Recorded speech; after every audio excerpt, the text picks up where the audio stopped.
Les genres et les registres. Vous devez, en troisième, être capable d'identifier, de repérer les principaux genres et les principaux registres. Je vais vous donner quelques repères pour vous y retrouver. D'abord, la distinction entre genre et registre. Elle est très simple. Les genres sont des catégories d'œuvres littéraires. On les regroupe en fonction des codes qui ne sont pas les mêmes. Les codes du roman ne sont pas les mêmes, par exemple, que ceux du théâtre. Les registres désignent l'intention de l'énonciateur, l'effet qu'il cherche à produire sur son lecteur. Ainsi, à l'intérieur des genres, on peut trouver différents types de registres. Commençons par les genres. La nouvelle, c'est un récit bref et fictif. Il n'y a qu'un seul événement raconté, peu de personnages dont la psychologie n'est pas ou peu développée, et le plus souvent, à la fin, une chute, c'est-à-dire une fin surprenante, inattendue. Le roman fictif, vous devez savoir qu'il existe plusieurs types de romans. Le roman policier, qui tourne autour d'une intrigue et d'une enquête. Le roman historique, qui a pour trame de fond un événement de l'histoire ou plusieurs. Le roman d'aventure. Le roman d'anticipation, c'est-à-dire ce qu'on appelle la science-fiction aussi, un roman qui se passe dans le futur. Le roman social ou le roman d'apprentissage.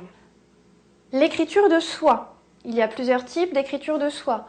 Le journal, les mémoires, l'autobiographie, la correspondance privée. La lettre. Il peut s'agir d'une correspondance fictive ou authentique. La poésie, que ce soit des vers libres, des vers réguliers ou de la prose, il s'agit toujours d'un langage musical et imagé. Et enfin, le genre théâtral, qui se caractérise par un échange de répliques dans lesquelles sont introduites des didascalies, c'est-à-dire des indications scéniques, et qui est un texte destiné à être joué sur une scène. On distingue plusieurs types de pièces de théâtre. Les principales sont la farce, la comédie, la tragédie et le drame. Les registres. Donc je rappelle, les registres désignent l'intention de l'énonciateur, l'effet qu'il cherche à produire sur son lecteur. Dans le registre comique, l'énonciateur cherche à faire rire. Il peut s'agir d'un comique de mots, d'un comique de situation, d'un comique de geste ou d'un comique de caractère. Dans le registre tragique, il s'agit cette fois de susciter la peur et la pitié du spectateur ou du lecteur. On met souvent en scène dans le registre tragique l'impuissance de l'homme face à la mort ou face à son destin. Le registre lyrique consiste à exprimer et partager ses sentiments personnels. Le registre pathétique consiste à émouvoir le lecteur, à susciter la pitié, la compassion, pathétique venant de pathos qui signifie en grec la douleur. Le registre satirique consiste à critiquer quelqu'un ou quelque chose en se moquant, les vices et les défauts d'une personne ou de la société. Le registre ironique, c'est une critique, mais cette fois-ci déguisée, l'ironie consistant à dire le contraire de ce que l'on pense. Le registre polémique, de polémos en grec, qui signifie la guerre, le combat.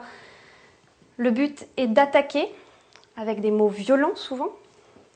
Et enfin, le registre épique, qui met en scène un héros, qui a généralement de très très grande qualité, des forces antagonistes qui s'affrontent, le bien contre le mal, et à grande force et à gros recours d'hyperbole, c'est-à-dire d'exagération.